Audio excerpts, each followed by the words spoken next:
आपण देवाचं वचन पाहत होतो की जीवनात परमेश्वरा मनुष्याने जीवनात सर्वात महत्त्वाचं काय शोधायचं याबद्दल आपण पाहत होतो आणि पाहत असताना आपण अनेक वचनामधून पाहिलेले की परमेश्वर हा योजना करणार आहे.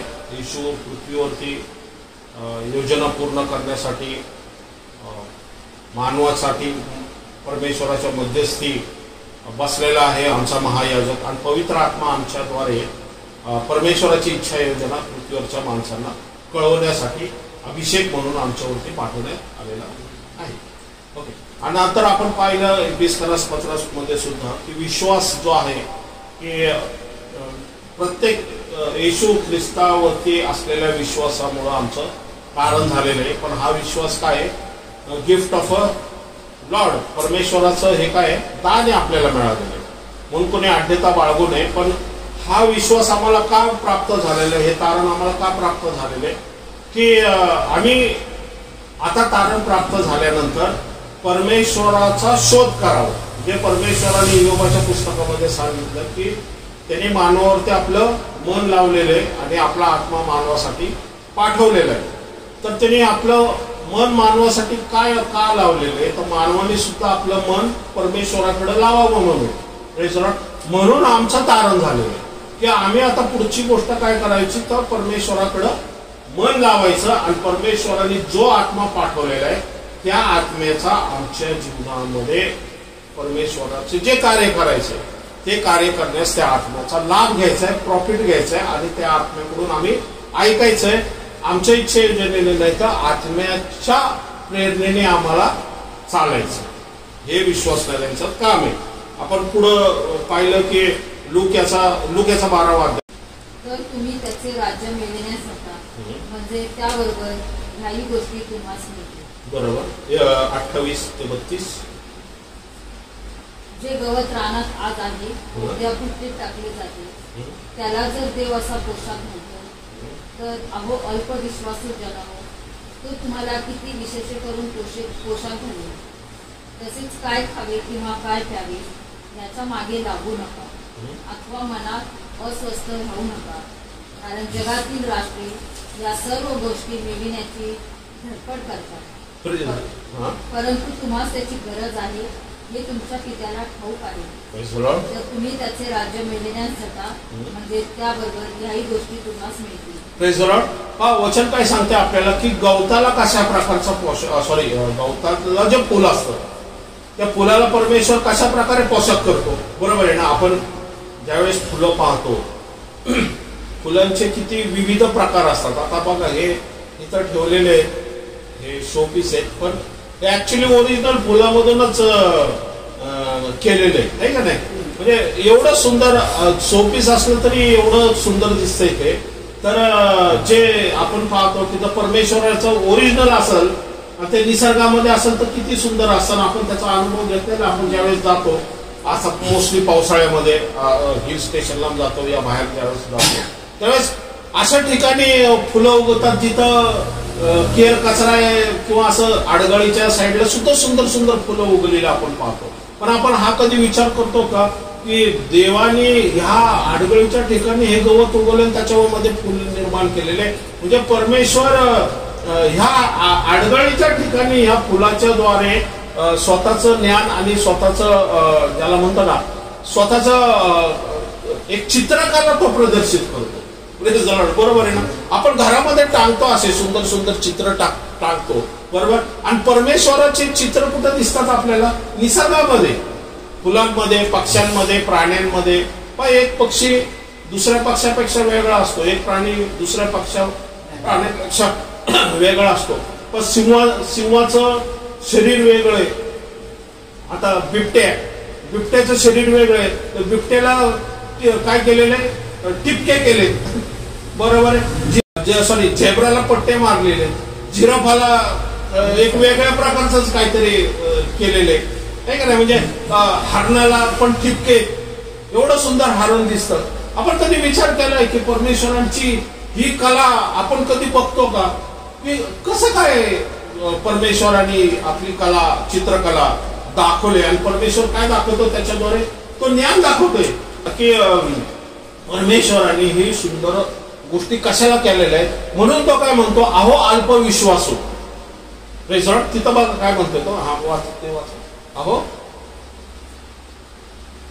अल्पविश्वासू जन, तो तुम्हाला किती विशेष करून पोशाख घालेल. हा, किती विशेष करून पोशाख घालेल. हा, तसेच काय खावे किंवा काय प्यावे याच्या मागे लागू नका, अथवा मनात अस्वस्थ राहू नका. कारण जगातील राष्ट्रे या सर्व गोष्टी मिळविण्याची धडपड करतात, परंतु तुम्हाला त्याची गरज आहे हे तुमच्या पित्याला ठाऊक आहे. हे तुमच्या पित्याला काय आहे? ठाऊक आहे. बरोबर आहे. म्हणजे ह्या ज्या जगातल्या गोष्टी आहे ह्याकडं लक्ष देऊ नका, कारण तुमच्या पित्याला ह्या गोष्टी तुम्हाला पुरवायचं हे ठाऊक आहे. बरोबर. आणि तो ते गोष्टी तुम्हाला पुरवल, जसं तो प्राण्यांना, पक्ष्यांना, जनावरांना पुरवतात. जरी त्या प्राण्यावरती, या पक्ष्यावरती, या फुलांवरती त्याने आपलं मन लावलेलं नाही, त्यांच्याकडे आत्मा पाठवलेला नाही, तरी तो त्यांची काळजी घेतो. बरोबर आहे. मग ज्याच्यासाठी त्याने आपलं मन लावलेले आणि ज्याच्यासाठी त्याने आत्मा पाठवलेला आहे अशा लोकांना तो किती प्रकारे आशीर्वादित करत, किती प्रकारे अशा लोकांकडे त्याचं लक्ष असत. आणि म्हणून त्याचं वचन काय सांगते इथं 31 वचन काय होतं? तर तुम्ही त्याचे राज्य मिळविण्यास झटा. त्याचे राज्य मिळवण्यास झटा. ह्याच्यावरती आपण कॉन्सन्ट्रेशन करत होतो की त्याचं राज्य जे आहे हे मिळवण्यास झटायचं. आणि त्याचं राज्य कुठं त्याने ठेवलेले? स्वर्गामध्ये ठेवलेले. म्हणजे आम्हाला स्वर्गामध्ये असलेल्या गोष्टीचा शोध करायचा.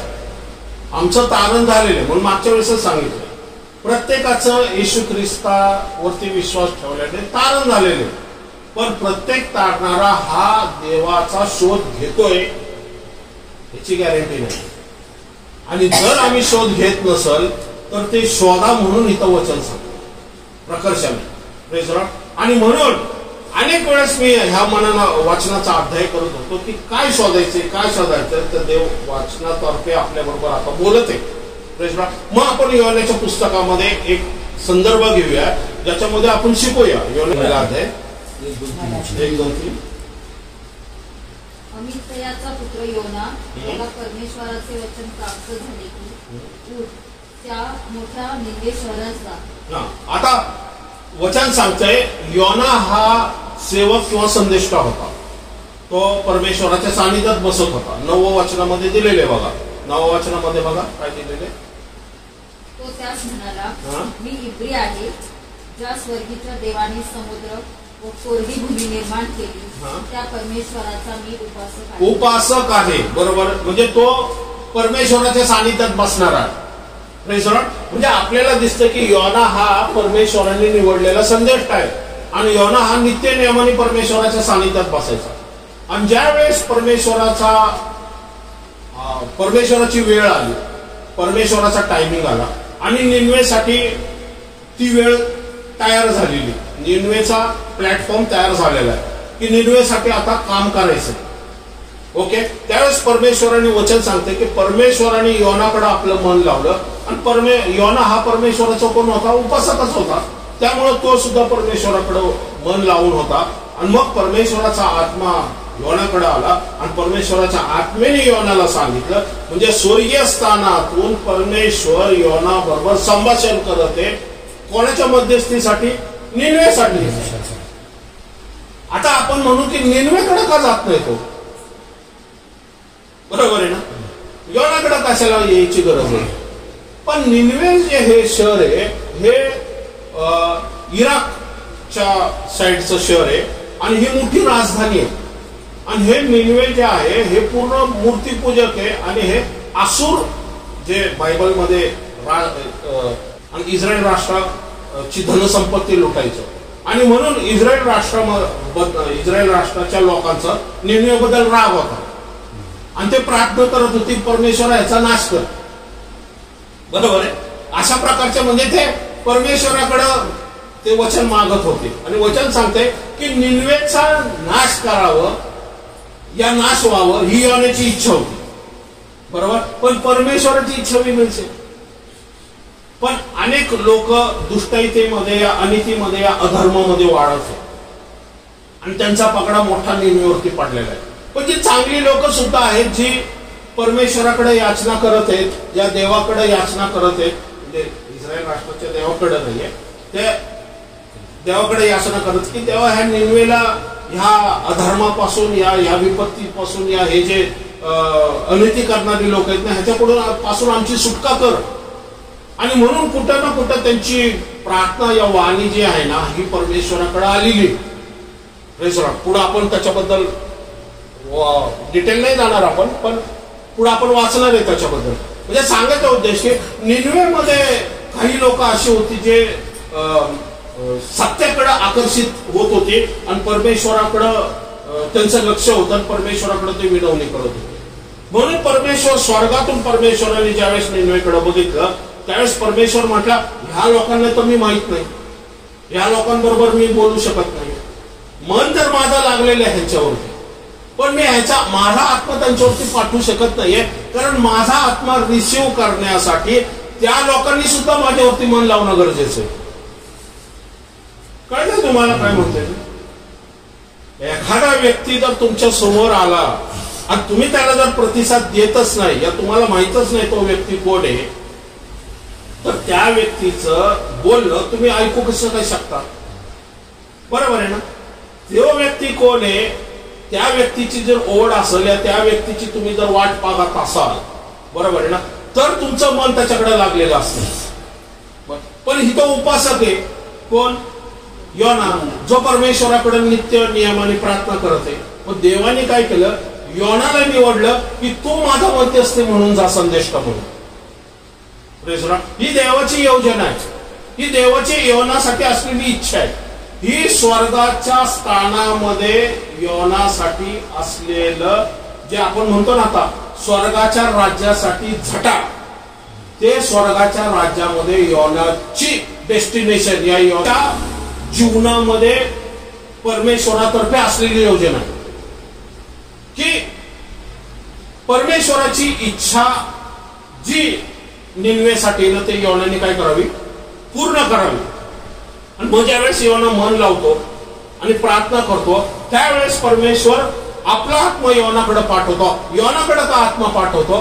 कारण परमेश्वर त्यावेळेस योनाकडे मन लावतो त्यावेळेस योनाचं सुद्धा मन परमेश्वराकडे लागलेलं असतं. बरोबर? म्हणून मी म्हटलं विश्वासणारे जोपर्यंत आपलं मन परमेश्वराकडे लावत नाही त्यावेळेस परमेश्वर सुद्धा आपलं मन त्याचं निरंतर आपल्याकडे असतं. पण आपलं मन त्याच्याकडे न लागल्यामुळं परमेश्वराला काय सांगायचं, या परमेश्वराला काय आपल्याबरोबर बोलायचं, या आपली स्वर्गामध्ये असलेली जी इच्छा आहे ना तो परमेश्वर कळू शकत नाही. बरोबर? त्याचा आत्मा आपल्यामध्ये काम करतोय, बरोबर, पण तो आत्मा माझी इच्छा योजना परमेश्वर आहे. या स्वर्गाच्या राज्यामध्ये परमेश्वराने माझ्यासाठी काय ठेवलेलं आहे ना हे ह्याचं मनन ह्याच्यासाठी आम्ही परमेश्वरासमोर उभं राहतच नाही. आपण उभं का राहतो? आता वचनामध्ये पाहिलं लूकच्या ह्याच्यामध्ये राहू दे काय पाहतो आपण की फुलाला जसं सजवतो तसं त्यांनी तुम्हाला पोशाख सुद्धा काय घ्याय तुमच्या पोशाखाची पूर्तता तो करणारच आहे. आणि काय खावे काय प्यावे ह्याकडे काय करा, लक्ष देऊ नका तुम्ही, कारण तुम्हाला त्याची गरज आहे हे तुमच्या पित्याला ठाऊक आहे. पण देवाकडे काय हे आपण बोलतो, पण देवाची गरज आपल्यासाठी काय आहे हे कधी बघत नाही आपण. बरोबर? जे महत्वाचं तेच आपण बघत नाहीये, कारण त्या सोर्स मधूनच आपल्याला काय खावे काय प्यावे काय पांघरावे ह्याचा दरवाजा उघडला जाणार. बरोबर आहे? कारण ज्यावेळेस तुम्ही मन लावता त्यावेळेस बाकीच्या गोष्टी सुद्धा तुमच्यासाठी पूर्ण केल्या जातील.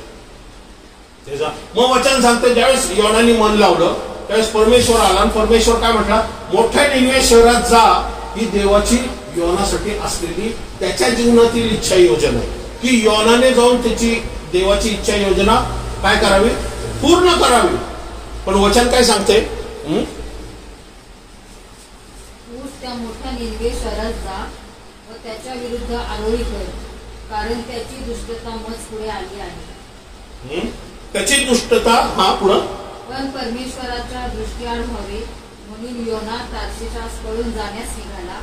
हा, पण वचन काय सांगतं इथं, पण दृष्टीआड व्हावं म्हणून कुठं चालला हा? तार्शिशला. आता तार्शिश जर गुगल मध्ये सर्च केलं तुम्ही, बरोबर, म्हणजे तो 2200 किलोमीटर जायला चालला, तयार झाला की नको देवा, त्या निनवेकडे मी जाणार नाही, त्याचा नाश होऊ दे, चांगलंच आहे, म्हणजे इस्रायल राष्ट्र तरी वाचव. बरोबर. काय होतं, ज्यावेळेस परमेश्वराचा शब्द आपल्याला ऐकू येतो त्यावेळेस जर देवाच्या आत्म्यामधून, जे आत्ताच आपण मागच्या वेळेस वाचलं शरीर जीव आत्मामध्ये, आमचं मनाचं जर नवीनीकरण झालं नाही, कळतंय ना, आमचं जर मनाचं नवीनीकरण झालं नाही पवित्र आत्म्याच्या सानिध्यात, तर आम्ही आमची इच्छा योजना जी आहे ना ही पूर्ण करायचा प्रयत्न करतो आणि देवाची इच्छा योजना बाजूला करतो. संपूर्ण जगामध्ये परमेश्वर केवळ योनाकडे आलेला आहे, नीट लक्षात घ्या. तसंच संपूर्ण जगामध्ये परमेश्वर तुमच्या प्रत्येकाकडे आलेला आहे, कारण तुमच्या प्रत्येकासाठी असलेली योजना वेगळी आहे. माझ्यासाठी वेगळी आहे, सिस्टरसाठी वेगळी आहे, ब्रदरसाठी वेगळी, इथं जमलेल्या प्रत्येकांसाठी वेगवेगळी योजना आहे. तुमची योजना मला माहित नाही, माझी योजना तुम्हाला माहित नाही. म्हणजे माझी योजना आहे ही जी मला ज्यावेळेस कळेल त्यावेळी मी तुम्हाला सांगेल की मला देवाने या गोष्टीसाठी निवडले, आणि तुम्ही ती योजना करताना तुम्ही पाहताल सुद्धा त्या व्यक्तीला, जर त्याला ती परमेश्वराची इच्छा योजना कळली तर. ज्यावेळेस परमेश्वराची आपली त्याची इच्छा योजना आपल्या जीवनामध्ये परमेश्वर प्रगट करतो या सांगतो, त्यावेळेस आपण आपली इच्छा योजना बाजूला ठेवून परमेश्वराची जी इच्छा योजना आहे ना ते पूर्ण करण्याकडं सत्याने, विश्वासाने, खरेपणाने, श्रमाने आणि पूर्ण मनाने आनंदाने काम करणं गरजेचं आहे. त्यावेळेस काय खावं, काय प्यावं, जगातल्या ज्या गोष्टी आहेत ना या सर्व परमेश्वर तुम्हाला उपलब्ध करून देईल. कारण तुम्ही तुमची इच्छा नाही तर देवाची इच्छा योजना पूर्ण करता. म्हणजे आता तुम्ही देवाच्या राज्यासाठी काम करताय. बरं, ते छोटं का असाल, ते छोटं किंवा मोठं ह्याबद्दल नाही, पण हन्ना वास्तव येशू ख्रिस्ताचे जन्म झाले तेव्हा ती काय करत होती, मंदिरामध्ये उपास करत होते आणि प्रार्थना करत होती की तारणाराचा जन्म होणार आहे, त्याच्यासाठी त्याचा मार्ग मोकळा व्हावा म्हणून प्रार्थना करत होते, असं वचन सांगते.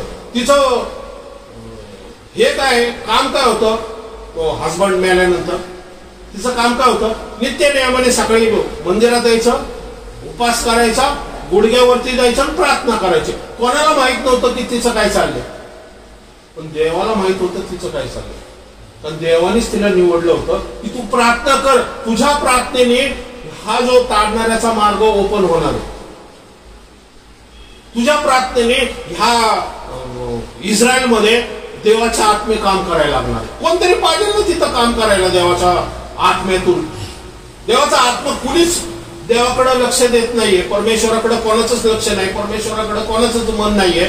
परमेश्वर कोणातर्फे काम करणार, पण निनवेमध्ये कोणीच नाहीये. परमेश्वराला सापडला कुठं, तो इस्रायलमध्ये सापडला योना, म्हणून परमेश्वर त्याच्याकडे आला. अख्ख्या जगातून परमेश्वर त्याच्याकडे आला की मी तुला निवडलेले, आता चल निनवेला. पण वचन काय सांगतं, पट्टा एवढा हुशार की तो परमेश्वरापासून लपण्यासाठी काय केलं त्यांनी, तार्शिशचा मार्ग निवडला त्यांनी. कारण आमचं मन जर रिन्यू झालं नाही, आमचं माइंड रिन्यू झालं नाही ना, तर परमेश्वराची इच्छा योजनामध्ये जे सामर्थ्य आहे आणि त्या सामर्थ्यामधून आमच्या जीवनामध्ये जे परमेश्वरांनी स्वर्गामध्ये आमच्यासाठी ठेवलंय ना ते आम्हाला कधीच काढणार नाही. पण ज्यावेळेस आपण परमेश्वराची इच्छा योजना ह्या पृथ्वीवरती पूर्ण करतो ना, त्यावेळेस केवळ ह्या पृथ्वीवरतीच आम्हाला आपण आशीर्वादित होतो असं नाही, तर स्वर्गामध्ये तुमच्या माझ्यासाठी बक्षीस ठेवलेले. माहितीये करंथी करासच्या पत्रामध्ये माहितीये ना की जो येशू ख्रिस्ताचा पाय आहे त्या पायावरती कोणी कशा प्रकारे बांधकाम केलंय हे परमेश्वर पाहणार आहे. कोण म्हणतं, वचन सांगतं, कोण सोन्याने बांधकाम करतं, कोण रुपयाने बांधकाम करतं, कोण मौल्यवान पाषाणाने बांधकाम करतं. पण असं काही महाभाग आहेत जे लाकडाने बांधकाम करतात, जे भुशाने बांधकाम करतात आणि जे अजून गवताने बांधकाम करतात रेझॉर्ट. पण वचन सांगते की शेवटच्या त्या अग्नीमधून त्या व्यक्ती असा उभा राहील आणि असा अग्नी उतरून येईल त्याच्यावरती. आणि जे गवत संबंध स्वर्गाच्या पुढच्या गोष्टीसाठी तुमच्या फ्युचरचं रहस्य त्याच्यामध्ये लपलेले. 11 ते 15 येशू ख्रिस्त हा जो घातलेला पाया त्याच्यापासून दुसरा पाया कोणाला घालता येत नाही. कुठलंही बांधकाम करायचं असेल तर त्याला पहिली अट काय माहिती का? पाया कसा पाहिजे? नाही, येशू ख्रिस्त हा पाया पाहिजे. आलं लक्षात?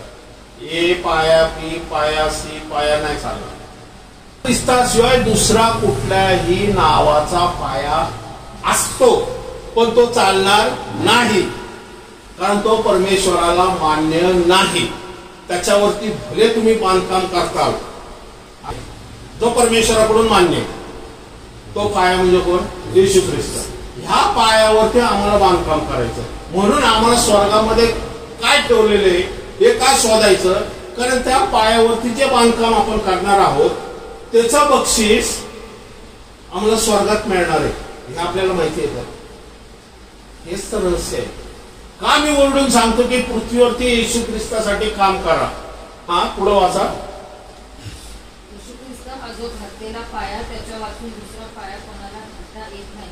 ह्या पायावर कोणी सोने, रुपे, मौल्यवान पाषाण, लाकूड, गवत, पेठा यांनी बांधतो, तर बांधणाऱ्या प्रत्येकाचे काम उघड होईल. बांधणाऱ्या प्रत्येकाचे काम उघड होईल. कुटुंबाचं काम नाही होणार, प्रत्येकाचं काम. पास्टरचा उभा आहे म्हणून मला बेनिफिट नाही मिळणार. रेझॉर्ट बरोबर आहे, कारण माझी डेस्टिनेशन वेगळी त्या पास्टरच्या सेवेमध्ये आहे. पण माझं पण बांधकाम, मला पण काहीतरी बांधकाम करायचंय त्या पायावरती. पास्टर त्याचं बांधकाम करतोय बरोबर. जरी ते एका मिनिस्ट्रीमध्ये असले तर पास्टर त्याचं काम करतोय, पण हा सेवक या एल्डर म्हणा, या वडील म्हणा, या असिस्टंट पास्टर म्हणा, हे किती प्रकारे पास्टरला सपोर्ट करतात, किती प्रकारे पास्टरच्या पाठीमागे उभे राहतात, कशा प्रकारे पास्टरच्या उपस्थितीत त्या अनुपस्थितीत पास्टरचं ओझं घेतात आहे ना, हे त्या व्यक्तीचं बांधकाम त्याच्या कार्यानुसार या त्याच्या कुवतीनुसार परमेश्वर पाहणार आहे. तो मिनिस्ट्रीमध्ये आहे म्हणून त्याला सूट मिळणार नाही, तो ज्या प्रकारे काम करेल बरोबर. वैयक्तिक जीवनामध्ये सुद्धा ते सुद्धा पाहिलं जाईल. रेझॉर्ट तो दिवस ते उघडकीस आहे. तो एक दिवस असणार आहे. तो कधी आहे माहिती का? प्रगटीकरण याचा 20वा अध्यायामध्ये तो दिवस येणार आहे. सर्वप्रथम विश्वासणाऱ्यांचा न्याय होणार. त्यावेळेस तो दिवस ते प्रगट करल म्हणल. त्यावेळेस पवित्र आत्म्याचा अग्नी प्रत्येकावरती प्रत्येक विश्वासणारा उभा राहिला आणि अग्नी उतरून येईल त्यावेळेस. कारण तो अग्नीसह प्रगट होईल आणि प्रत्येकाचे काम कसे आहे याची परीक्षा या अग्नीनेच होईल. प्रत्येकाचे काम कसे आहे याची परीक्षा ते अग्नी प्रगट करल बरोबर. ज्या कोणाचे त्या पायावर बांधलेले काम टिकेल त्याला मंजुरी मिळेल. ज्या पायावरती ते काम, ज्याचं काम टिकल, त्याने पृथ्वीवरती येशू परमेश्वराचं काय इच्छा योजना कशा प्रकारे पूर्ण केली. गवताने केली या सोन्याने केली बरोबर आहे, लाकडाने केली या मौल्यवान पाषाणाने केली. हे तो अग्नी ज्यावेळेस उतरल त्यावेळेस परमेश्वराप्रत्यर्थ जे काम टिकणार आहे, 3 घटक जे आहेत ना, हे टिकणाऱ्या बांधकामानुसार मजूर मिळणार आहे. पण जे जळून जाणार आहे त्याचं काय होणार आहे? ज्या कोणाचे काम जळून जाईल त्याचा तोटा होईल, तथापि तो स्वतःला तारला जाईल, परंतु जणू काय अग्नीतून बाहेर पडल्यासारखा तरला जाईल.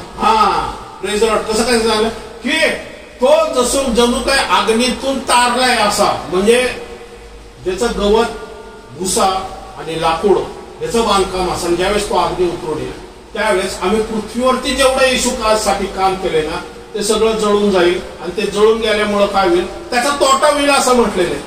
त्याला मजुरी मिळणार नाही आणि मजुरी मिळणार नाही याचा अर्थ काय वचन सांगते पण त्याचं तारण मात्र जाणार नाही.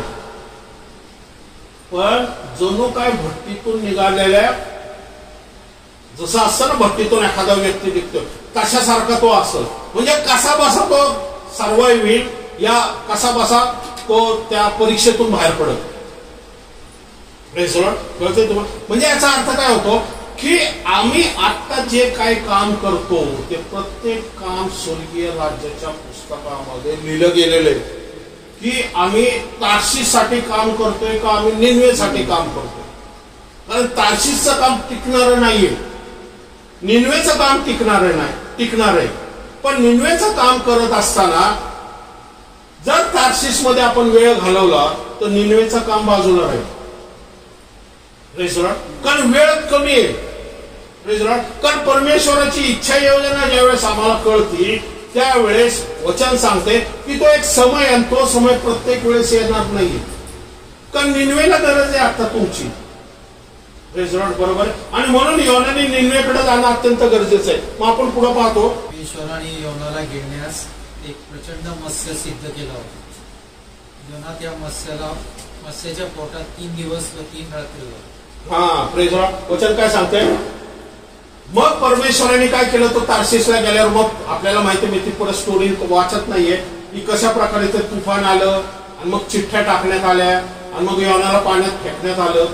बरोबर आहे. आणि मग माशाने काय केलं त्याला गिळलं आणि 3 दिवस आणि 3 रात्र जे येशू ख्रिस्त म्हटलं उदाहरण दिलं होतं की माशाच्या पोटामध्ये 3 दिवस 3 रात्र योनाचं जे ज्याला म्हणतो ना प्रतीक आहे त्या प्रकारे योना सुद्धा काही 3 दिवस 3 रात्र कुठं होता माशाच्या पोटात होता. म्हणजे ज्यावेळेस आम्ही परमेश्वराची इच्छा योजना करत नाही या आम्ही आमच्या इच्छा योजना या मनाच्या नवीन एका प्रकारचे मासे किंवा अशा प्रकारचं संकट अशा प्रकारचे त्रास अशा प्रकारचे व्याधी अशा प्रकारचे आजार आमच्या जीवनामध्ये कार्य करायला सुरुवात करतो. म्हणून आम्हाला मनन करणं गरजेचं आहे की हा जो त्रास आलेला आहे हा जो प्रॉब्लेम आलेला आहे ही जी समस्या आली मी देवाच्या वाचनात बसत नाही या देवाची इच्छा योजना पूर्ण करत नाही म्हणून आलाय का. बरोबर का हा आजार हा शारीरिक आहे का सैतानी अटॅक झालेला आहे. शारीरिक पण असू शकतो जर आपण आपल्या शरीराची व्यवस्थित काळजी घेतली नाही फिजिकलरित्या. आता डायबिटीस लोकांना सांगण्यात आलं की पथ्य पाळणं गरजेचं आहे. मग पथ्य जर पाळलं नाही तर काय होणार शुगर वाढणार आहे. बरोबर हा इश्यू मध्ये सामर्थ्य आहे तुमचा डायबिटीस सुद्धा जाऊ शकतो नाही असं नाही जर तशी प्रार्थना केल्यानंतर तुझा पण आता आहे तर आपल्याला पथ्य पाळणं गरजेचं आहे. पण आपण देवाच्या वाचनातच राहत नाही प्रार्थनेतच राहत नाही. असं मीटिंगला शुक्रवारची मीटिंग आपण ओपन करून बसलेले अशा मीटिंगला येत नाही देवाच्या सानिध्यातच बसत नाही देवाच्या वचनाकडे मन लावत नाही. जर देवाच्या वचनाकडे मन लावत नाही देवाचा आत्मा जो आता गाण्याद्वारे या स्तुती आराधनाद्वारे आज इथं उतरलेला आहे या संदेशाद्वारे आज तुमच्याबरोबर बोलतो या तुमच्या जीवनामध्ये जर काम करत आहे तर तो काय सांगत आहे देवाची इच्छा योजना करण्यासाठी तोच तर आत्मा ठेवलेला आहे. पण आपण जर अशा मीटिंग मध्ये अशा प्रॉब्लेम समस्यामध्ये जर आहोत तर अशा मीटिंगला येणं का गरजेचं आहे कारण सुटका इथंच आहे. कारण वचन का घरामध्ये आपण प्रार्थना करू शकत नाही का करू शकतो पण मग चर्चेस का बनवलेले अशा मीटिंग का बनवलेले. कारण कॉपरेटिव्ह अनायटिंग जे असते ना ज्याला म्हणतो या विश्वासणाऱ्यांची जी एक संमतीने जे वचनाद्वारे या विश्वासणारे ज्यावेळेस वचनात स्तुती आराधनामध्ये प्रार्थनेमध्ये बसतात ना त्यावेळेचा देवाचा अभिषेक एक कुटुंब किंवा एखाद्या व्यक्ती बसण्यापेक्षा जास्त असतो. बरोबर कारण आपण तेवढा वेळ देतो आपण स्तुती आराधना करतो आपण देवाच्या सानिध्यात बसतो आपण घरामध्ये आता बसलो असतो. पण आज इथं का आलो की देवाचा अभिषेक आपल्यावरती उतरून यावा देवाच्या वचनातून आपल्या जीवनामध्ये काम व्हावं देवाच्या आत्मेने माझ्यावर प्रभाव कारण मला प्रॉब्लेम आहे समस्या आहे आजार आहे. बरोबर म्हणजे घरी प्रॉब्लेम सॉल्व्ह होणार नाही आपल्याला अशा मीटिंग मध्ये यायला पाहिजे. आणि मग ह्या मीटिंग मध्ये तुमच्या विश्वासाची उन्नती होती की तुमच्या विश्वासाचा स्तर उंचावला जातो. आणि ज्यावेळेस विश्वासाचा स्तर उंचावला जातो तो विश्वास तुम्हाला पुढच्या शुक्रवारपर्यंत काम मदत करत असतो. तो अभिषेक पुढच्या शुक्रवारपर्यंत मदत करत असतो. आणि या देवाच्या वचनातून जे गहन ज्ञान आहे की कळतं की आम्हाला की आम्ही योनासारखं चूक करू नये. काय खावं काय प्यावं याकडे लक्ष देऊ नये, तर आमचं स्वर्गाच्या राज्यामध्ये आमच्यासाठी काय ठेवलेले ह्याकडे प्रथमतः आम्ही काय करावं, परमेश्वराच्या मनाचा शोध घ्यावा, या परमेश्वराचा शोध घ्यावा. आणि त्याच्या आत्म्यातून जसं योनाला परमेश्वराचं वचन प्राप्त झालं तसं मला काय वचन प्राप्त होतं हे मी पाहावं. मग ते कदाचित वचन माझ्या कामाबद्दल असेल, कदाचित वचन माझ्या नातेवाईकांसाठी असेल, कदाचित वचन माझ्या मुलांबाळांसाठी सुद्धा असेल, या कदाचित वचन चर्चसाठी सुद्धा असेल, या कदाचित वचन मिनिस्ट्रीच्या आपल्या प्रगती करण्याच्या मिनिस्ट्रीच्या बेनिफिटसाठी सुद्धा असेल. बरोबर. पहा आता तुम्ही ज्यावेळेस परमेश्वराच्या सानिध्यात त्या थॉमस पास्टर बरोबर वाहत होता, थॉमस पास्टरने सुद्धा आपल्याला दरवाजा उघडला देवाच्या सानिध्यात. बरोबर. कारण तुम्ही त्याच्यासाठी त्या गोष्टीसाठी मध्यस्थी केली, तिथं गेला होता. बरोबर. आपण का परमेश्वराच्या सानिध्यात चालणं गरजेचं आहे? कारण परमेश्वर कुठून दरवाजा उघडल आपल्यासाठी हे सांगवत नाहीये. कारण प्रत्येक व्यक्तीला प्रगटीकरण माहिती असं नाहीये. मग तुम्ही एक सोर्स होऊ शकता लोकांपर्यंत पोहोचण्याचा. मग त्यासाठी आम्हाला योग्य वेळेस टाइमला आपण त्या व्यक्तीबरोबर बोलणं सुद्धा गरजेचं आहे. म्हणजे काय काय आजार जे आहेत परमेश्वराची आपण इच्छा योजना पूर्ण करत नाही म्हणून काय काय आजार येतात आमच्यावर. आपण विश्वास ठेवतो म्हणून आजार येतात असं नाहीये की सैतान आपली परीक्षा घेतो म्हणून आजार. या परीक्षा काही काय आजार हे परीक्षेचे असतात की तुमचा विश्वासाचा स्तर वाढावा म्हणून. पण काही काय आजार हे फिजिकल असतात, काही काय आजार हे सैतानाकडून असतात आणि काही काय आजार हे आपल्याकडून असतात. आपल्याकडून असलेले आजार म्हणजे ज्या वेळेस आपण परमेश्वराच्या सानिध्यात चालत नाही, परमेश्वराची आज्ञा मानत नाही, देवाच्या वचनामध्ये बसत नाही, त्या देवाच्या सानिध्यामध्ये परमेश्वर काय बोलतोय ना हे ऐकत नाही आणि निनवेला न जाता तार्शीसला जातो ना, त्यावेळेस मग असे मासे आहेत. आणि सैतान हल्ला कधी करतो आपल्यावरती? सैतानाचा हल्ला कधी असतो माहिती का? की ज्यावेळेस आमची परीक्षा होत असते, ज्या आपण विश्वासामध्ये आहोत, स्ट्रॉंग आहोत, विश्वासामध्ये आपण चालत आहे, पण आमच्या जीवनामध्ये आता परमेश्वर काम करणार आहे, आमचा जीवनाचा स्तर परमेश्वर वाढवणार आहे. जी तुमची जी पायरी आहे ना त्या पायरीला आता परमेश्वराला तुम्हाला दुसऱ्या पायरीवरती न्यायचं ना, त्यावेळेस सैतानाचा अरण्यात येशूची जी परीक्षा आहे, सैतानाने येशूची परीक्षा का घेतली? कारण ज्यावेळेस अभिषेक झाला 30 वर्षापर्यंत येशू ख्रिस्त सामान्य माणसासारखा चालत होता. पाण्यात बुडला तरी येशू ख्रिस्तावरती अभिषेक उतरून आला, पण कार्य होतं का? पवित्र आत्मा उतरून आला तरी कार्य होतं का? अरण्यात नेलं तरी कार्य होतं का? मग अरण्यात काय करत होता येशू ख्रिस्त? 40 दिवस 40 रात्र अरण्यात काय करत होता येशू ख्रिस्त? उपासन प्रार्थना करत होता. म्हणजे येशू ख्रिस्त काय करत होता? आपलं मन येशू परमेश्वराकडे लावत होता आणि देवाचा आत्मा त्याच्यामध्ये काम करत होता. आणि सैतान आजूबाजूला त्याची परीक्षा घेत होता, पण त्याचं मन कुठं होतं? परमेश्वराकडं. आणि देवाचा आत्मा त्याच्यामध्ये काम करत होता म्हणून तो परीक्षा टिकू शकला. ही येशूची परीक्षा का होती माहिती का? कारण आता येशूची मिनिस्ट्री सुरू होणार आणि वचन सांगतंय की त्याच्या उत्तर त्या परीक्षेमध्ये तो पास झाला, सैतान त्याला सोडून निघून गेला आणि मग येशूची मिनिस्ट्री ज्या सामर्थ्याने सुरू झाली ना, ते सामर्थ्य तुम्हाला मिळावं, त्याच तुमच्या जे प्रीचिंगचा या तुमच्यावरती असलेला अभिषेकाचा स्तर वाढावा म्हणून ती परीक्षा असते. पण ती परीक्षा कोणावरती असते माहिती का? जो निरंतर परमेश्वराच्या सानिध्यात 40 दिवस 40 रात्र उपास प्रार्थना करतो, देवाकडे मन लावतो आणि देवाचा आत्मा त्याच्यामध्ये काम करतो ना, त्या व्यक्तीवरती सैतान परीक्षा घेत असतो. जो देवाच्या निनवे सारखा हा तार्शीसला जाणाऱ्यावरती सैतानाचा असतो, कारण तो ऑलरेडी देवाच्या इच्छेच्या बाहेरच गेलेला आहे. सैतान कशा की आमच्या फिजिकल द्वारे सुद्धा आमच्या शरीरावरती हल्ले होऊ शकतात जर आम्ही आमच्या शरीराची काळजी घेतली नाही तर. बरोबर. म्हणून प्रत्येक आमच्या जीवनामध्ये कठीण प्रसंग काय येतात ना, हे एकदा निवांत बसायचं आपण आणि आपलं परीक्षण निरीक्षण करायचं आणि देवाच्या आत्म्याला म्हणायचं माझं कुठं चुकतंय, मी देवाच्या वचनात आहे का, प्रार्थनेत आहे का, हे पहिल्यांदा तपासा. मग आहे तर मग ही माझी परीक्षा होती का माझ्या उन्नतीसाठी, हे पहिल्यांदा तपासा. या मी तार्शिश निन्वे सोडून तार्शिशच्या मार्गात आहे का, हे पहिल्यांदा तपासा. Praise Lord.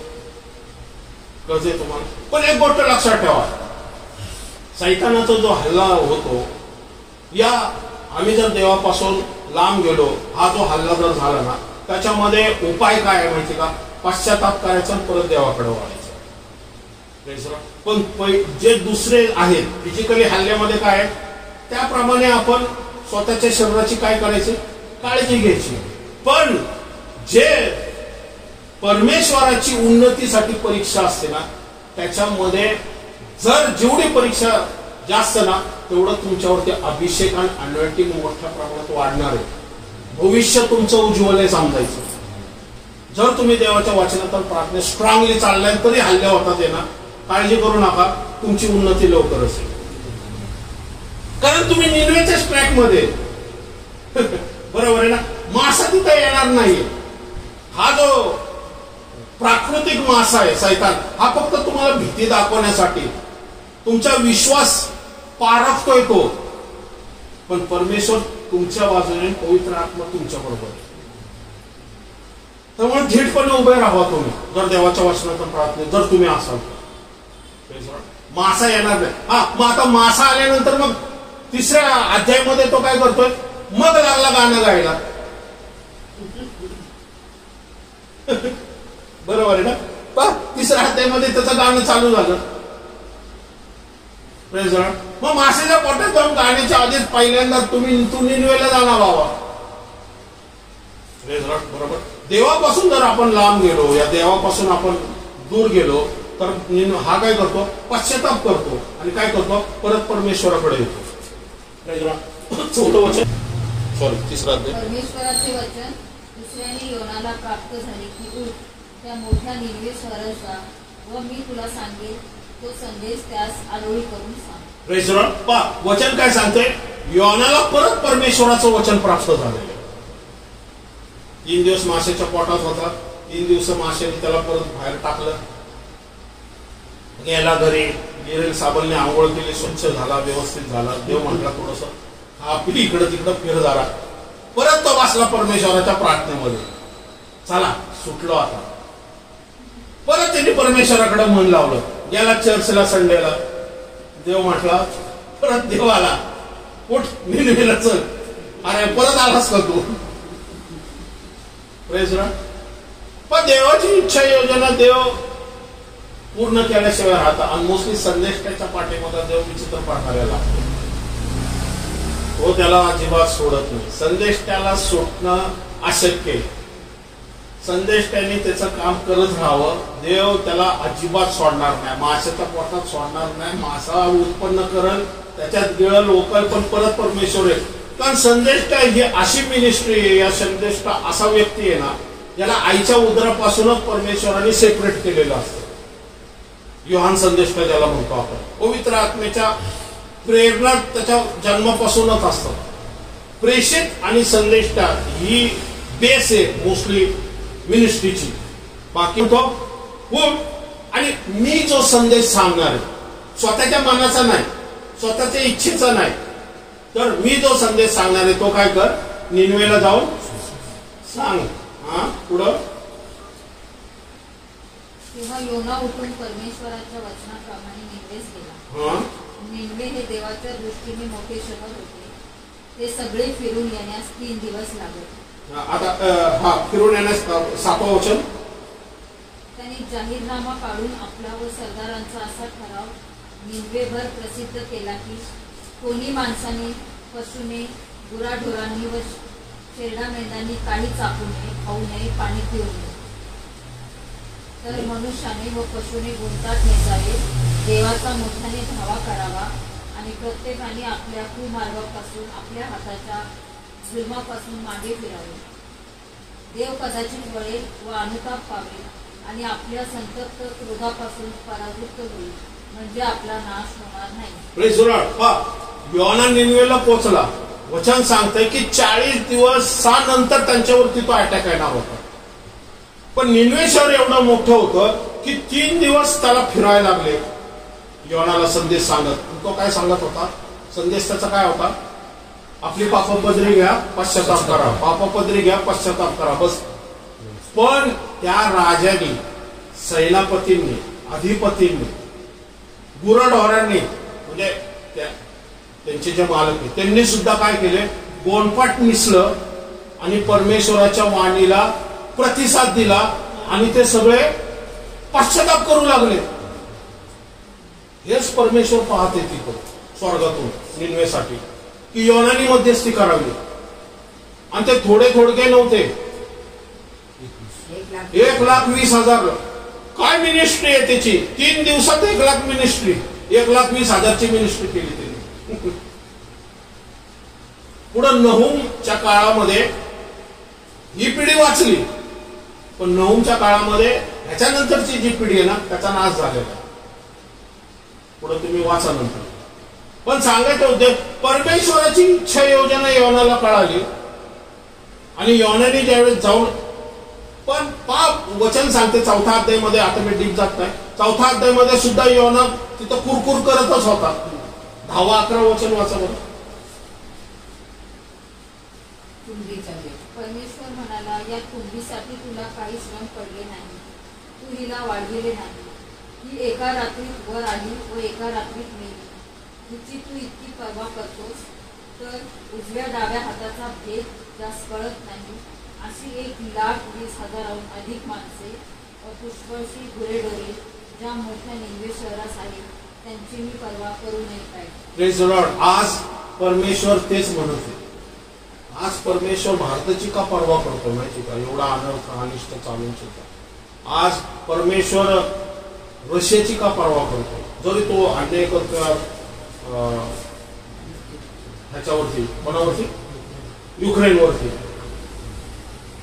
आज जे युद्ध चाललंय इस्रायल आणि पॅलेस्टाईनवरती, आज परमेश्वर का त्याची दयाकृपा अजून करत आहे? कारण परमेश्वराचे दास याजक अजून या पृथ्वीवरती उपलब्ध आहे आणि आमचे संदेश अजून तिथपर्यंत पोहोचतात. ते त्या राजापर्यंत, त्या सेनापतीपर्यंत, त्या पंतप्रधानापर्यंत, त्या प्राईम मिनिस्टर पर्यंत. कारण अजून नाशाचा दिवस अजून आलेला नाहीये की त्यांनी जागरूक व्हावं, सतर्क व्हावं. आणि हा जो चान्स दिला होता निनवेला आणि निनवेने काय केलं? त्याचा फायदा घेतला. तसा ह्या राष्ट्रातल्या अधिपतींनी, या पंतप्रधानांनी त्याचा फायदा घ्यावा. बरोबर.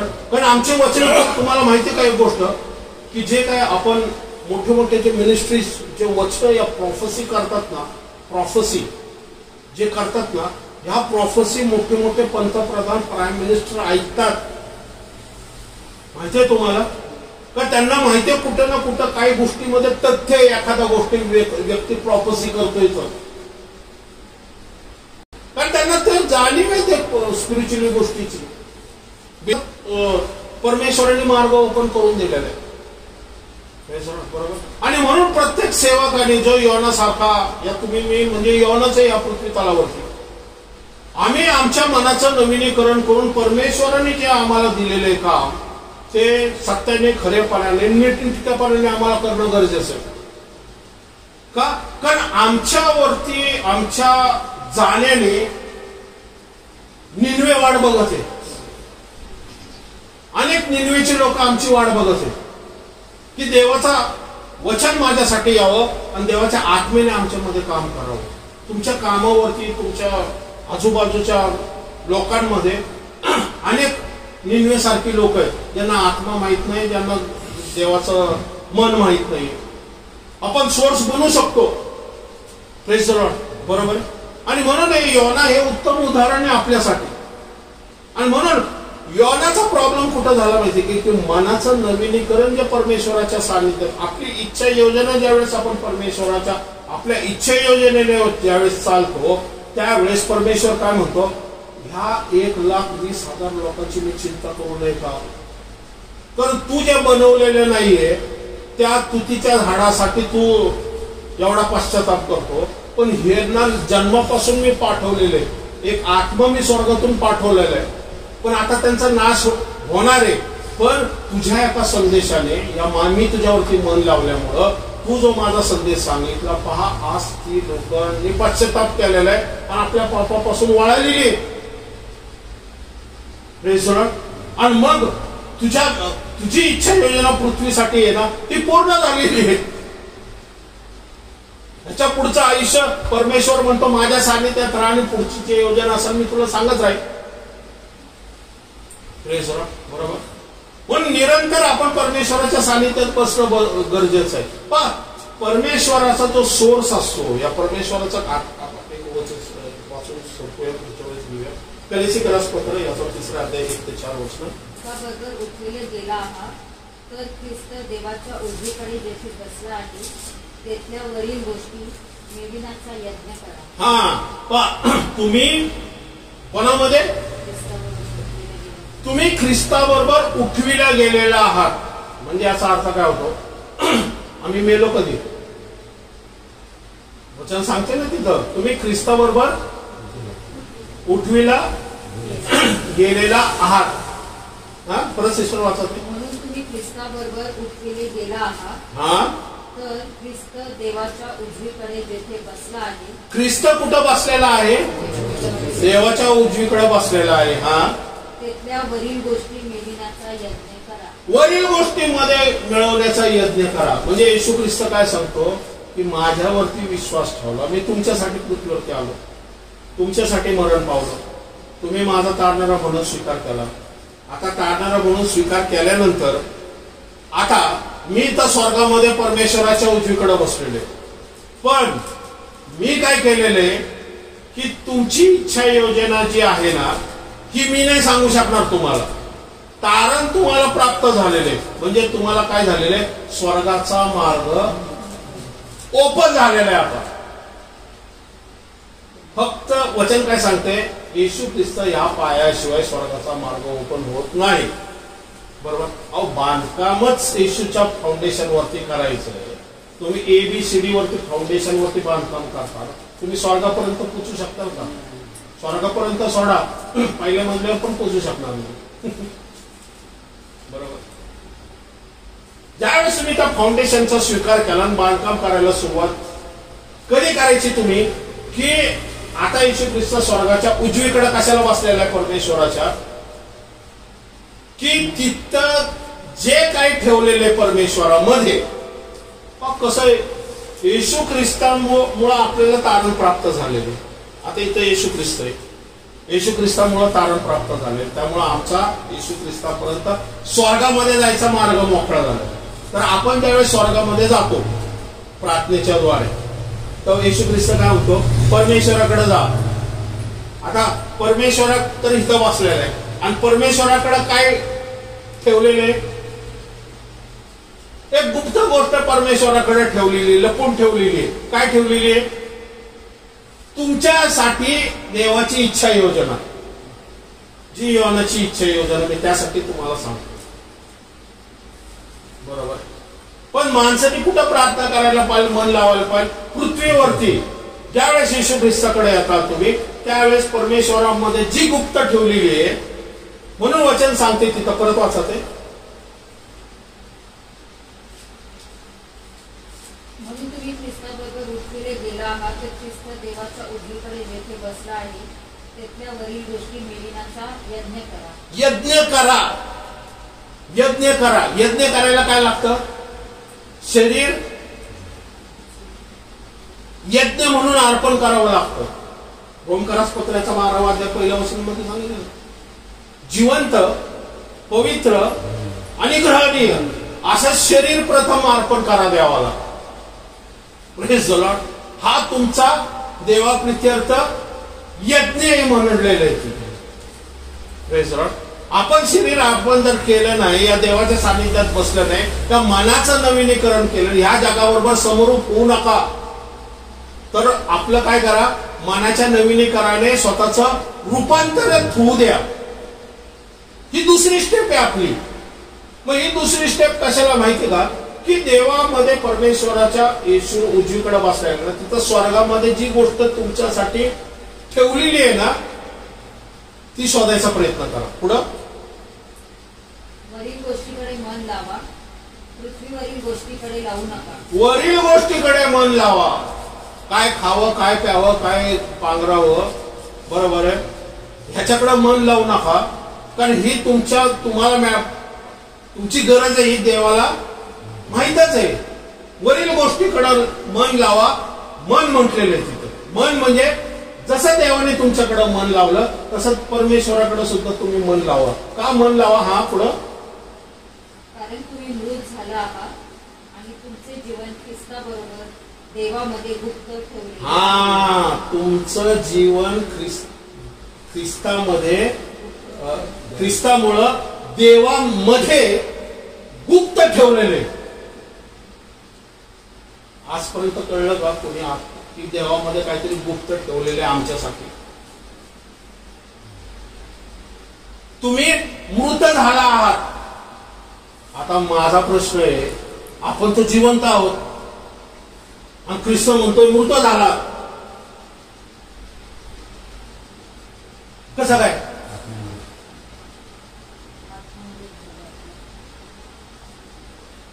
एखादा व्यक्ती बसलेला आहे पण तो मरण पावलेला आहे.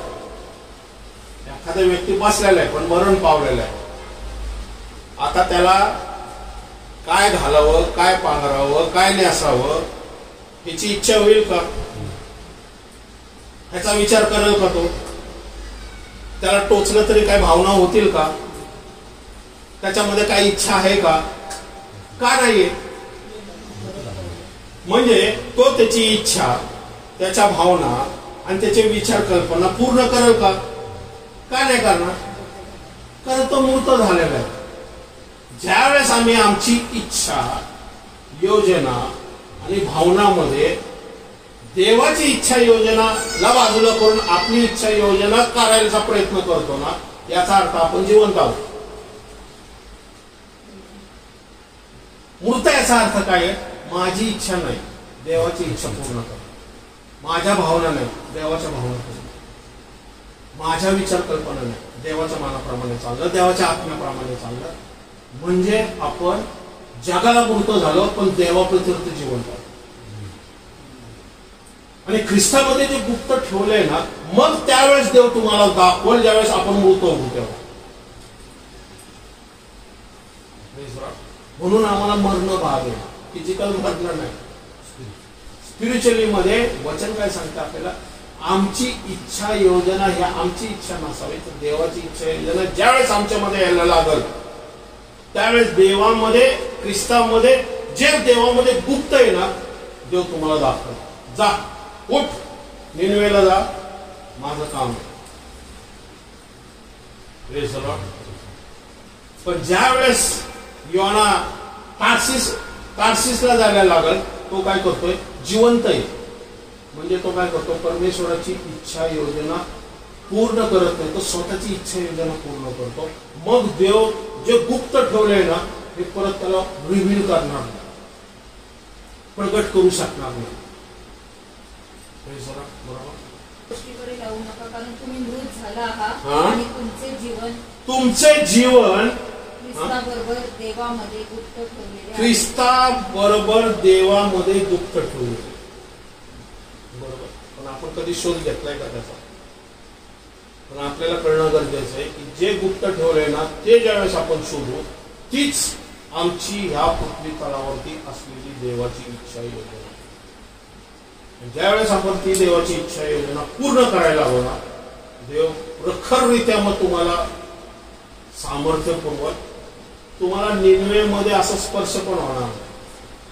निनवेची लोक तुमचं ऐकतील, देवाचं वचन ऐकतील आणि पश्चाताप करतील आणि 1,20,000 लोकांचं कारण होईल. कारण देवाची ती इच्छा योजना आहे, देवाचं ते काम आहे. देव त्याच्यामध्ये इन्व्हॉल्ड आहे, देवाचा आत्मा त्याच्यामध्ये इन्व्हॉल्ड आहे, देवाचे देवदूत त्याच्यामध्ये इन्व्हॉल्ड आहे, येशू ख्रिस्त स्वतः इन्व्हॉल्ड आहे. देवाचं सामर्थ्य त्यावेळेस तुमच्यावरती. ज्यावेळेस तुम्ही देवाची इच्छा योजना पूर्ण करताना, मी तुम्हाला 100% सांगतो, ज्यावेळेस तुम्ही प्रार्थना करताना एखाद्यावरती हात ठेवणार, त्याचे आदर सुद्धा जाते. कारण दान त्यावेळेस काम करतं ज्यावेळेस तुम्ही देवाच्या इच्छा योजनेमध्ये असता. बरोबर. कारण देव तुम्हाला सपोर्ट करणार का? कारण तुम्ही तुमची नाही तर देवाची इच्छा योजना पूर्ण करता. आपण प्रार्थना करूया.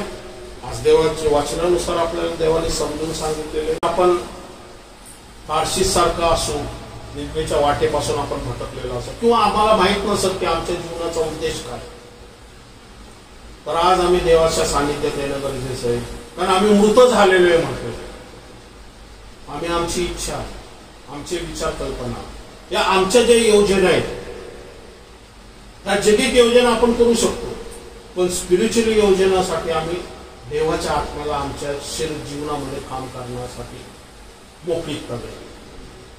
देवा, आम्ही आज आमचं मन तुझकडे लावतो. परमेश्वर आज वचनाद्वारे आमच्याबरोबर बोलला, याबद्दल धन्यवाद.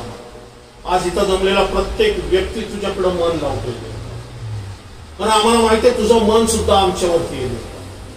माहित नाही तर प्रत्येक व्यक्तीसाठी देवपा तुझं काहीतरी उद्देश आहे, काहीतरी योजना आहे परमेश्वर. ती छोटी किंवा मोठी ह्याला महत्व नाही देवपा, पण परमेश्वरा ती तुझी असलेली त्या व्यक्तीबद्दल योजना आहे. आणि परमेश्वरा प्रत्येक व्यक्ती हा बांधकामामध्ये गुंतलेला आहे. वचन सांगते देवपा प्रत्येक व्यक्ती सोनं, रूप आणि मौल्यवान पाषाणाने बांधकाम करण्यासाठी या पृथ्वीवरती पाठवले. आणि आताच वचन सांगितलंय देवपा, आम्ही स्वर्गात मध्ये येशू ख्रिस्तामध्ये तुझ्या मध्ये जे गुप्त आहे येशू ख्रिस्ताच्या द्वारे ते शोधायचा प्रयत्न करतो. त्यामुळे परमेश्वराने पैसे जमलेला प्रत्येकाला देखो तुझी इच्छा ज्यावेळेस ते प्रार्थना करतील, ज्यावेळेस तुझ्याकडं मन लावतील, आणि पवित्र आत्मा ज्यावेळेस त्यांना रांधताना मेराबा साथा रबा खरा खाताना रबा सोंतनेरी बाराबा साथा शाना माराबा सिच्ची रबी खाताना रबा रो रबा साथा रेबा खरा खाताना ओ मा खराबा शांताना रिबी खरा खाताना मा शाथा रबा खरा खाताना मा खरा खाताना ओ बाराबा साथारी खरा रबा खाताना ओ मा साथारी बी खरा खाताना. वचनात राहावा, प्रार्थनेत राहावा. रबा सांगतानारी खराला मा खरा बी खाताना. भारतासाठी परमेश्वर म्हणते माझी एक वेगळी योजना आहे. जे तू पाहते परमेश्वर म्हणतोय देवपा, मी त्यामध्ये बदल घडवून आणणारा परमेश्वर आहे देवपा.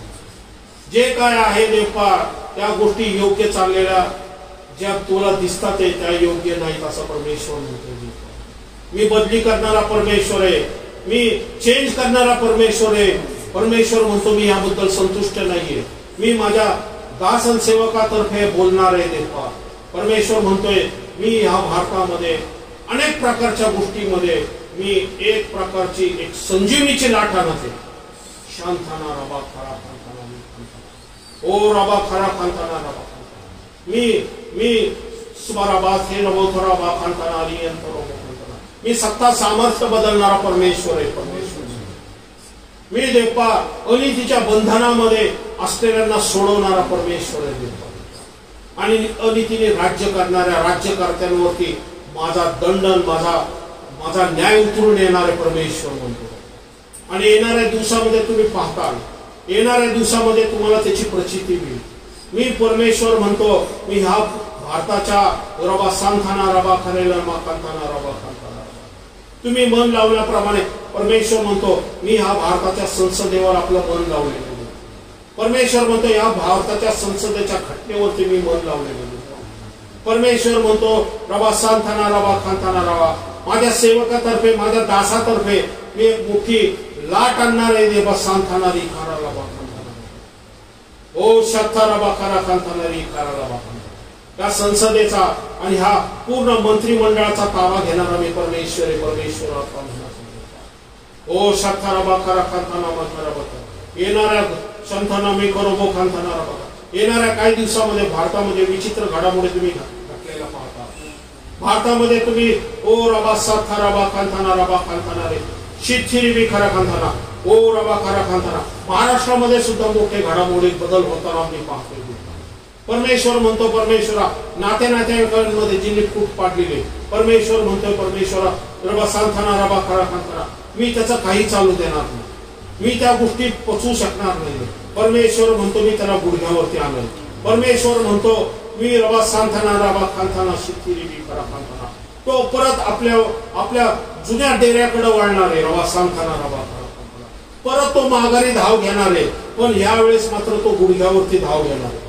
यावेळेस मात्र तो बसून धाव घेणार आहे. यावेळेस मी त्याचा गर्व अहंकार ठेचल्याशिवाय राहणार नाही.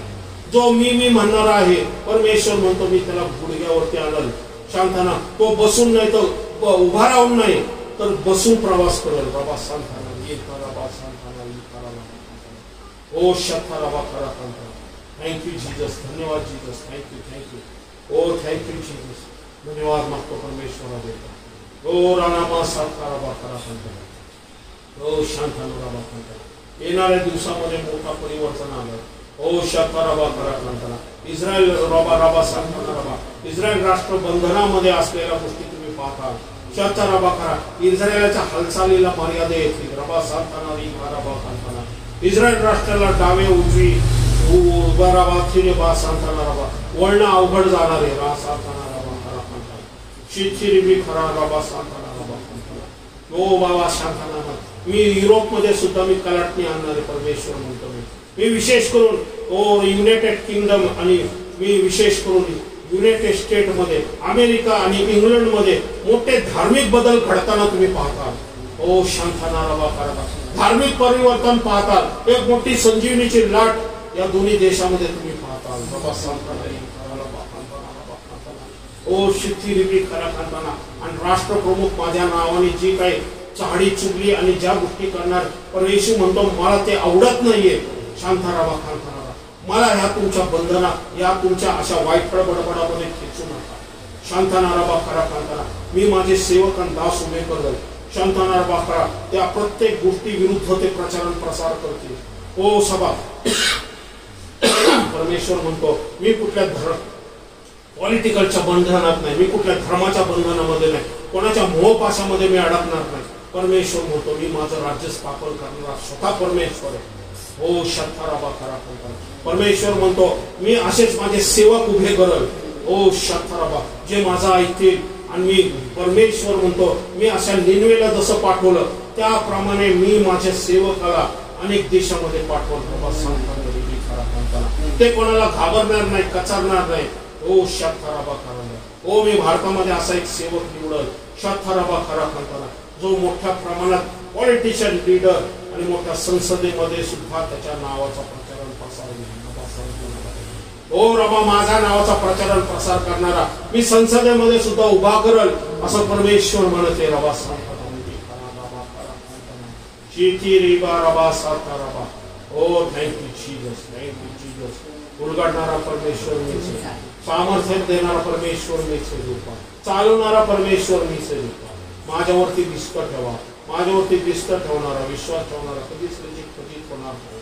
त्याला मी आपल्या आवरणाखाली संरक्षणाखाली आपल्या कुंभनाखाली आणि आपल्या सामर्थ्याखाली मी भरून टाकलं. परमेश्वर म्हणतो मला अशी लोक हवी जी आपलं मन माझ्याकडे लावतील. त्यांच्यामध्ये माझा आत्मा काम करेल.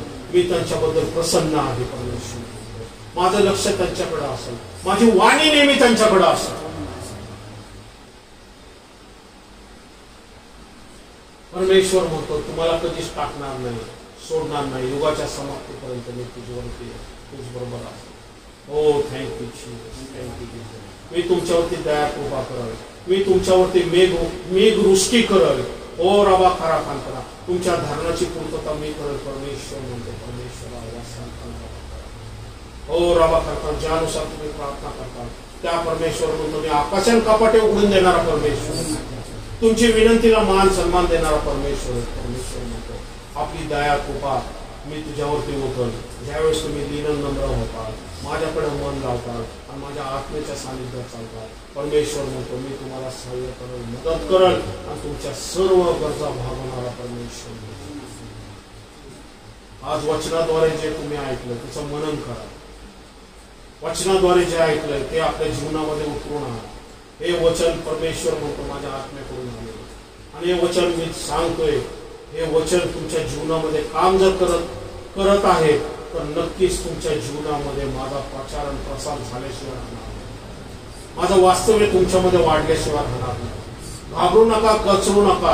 सैतानाच्या कुठल्याही डावपेचाला रंतू त्याला थै था धा ती था धा धा धा तू बाबा बा सा था रा मा शिव तू बाबा सा था रा बा का रा बा सा थे मा वा रा बा चा था रा बो सा था नहीं खा रा बा सा था नीरा बा खो रो बा थे थैंका संख्यान का रा बा का रा ओ बा का रा बा संथा रा बा ओ मा सा था रा बा का रा. मी युरोप नेशनला ढवळून टाकल परमेश्वर. युरोप नेशन मध्ये भयंकर उत्पात परमेश्वर म्हणतो, पण ते फिजिकल नसतील तर स्पिरिच्युअली असेल. ओ शांता ना नामा साधा. ओ thank you Jesus, thank you Jesus, thank you Jesus. एक डिसिजन, एक मोठा निर्णय युरोप महासंघामध्ये घेण्यात येईल. शांता त्याच्याकडे तुमचं लक्ष ठेवा, त्याच्याकडे तुमचं विस्तार हवा. हे बाबा साधना मोठा या पृथ्वी तलावर एक ते धार्मिक परिवर्तन होणार आहे. ओ शांता जाती जातीमध्ये आणि वंशावंशामध्ये मोठं राजकारण पसरलं जाते, आणि संपूर्ण जगामध्ये हे राजकारण ह्यासाठी होते की तुमचा आता ह्या पृथ्वी तलावरून निघायचा वेळ झालेला आहे.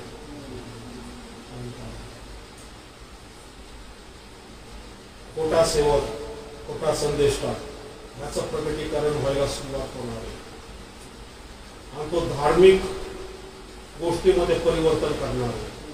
धर्म हा त्याचा मेन उद्देश असणार आहे, कारण त्याला नाशाचा पुत्र म्हटलेलं आहे, स्वतःला देव म्हणवणारा असं म्हटलेलं आहे. त्याचं मनन करा. परमेश्वर म्हणतो वचनाद्वारे मी बोललेलो आहे, जे वचन ऐकलं ते आशीर्वादित होतील. त्यांच्याबरोबर मी मेंढपाळासारखा उभा राहील असं येशू ख्रिस्ताने म्हटलं. येशूच्या नावात मात्र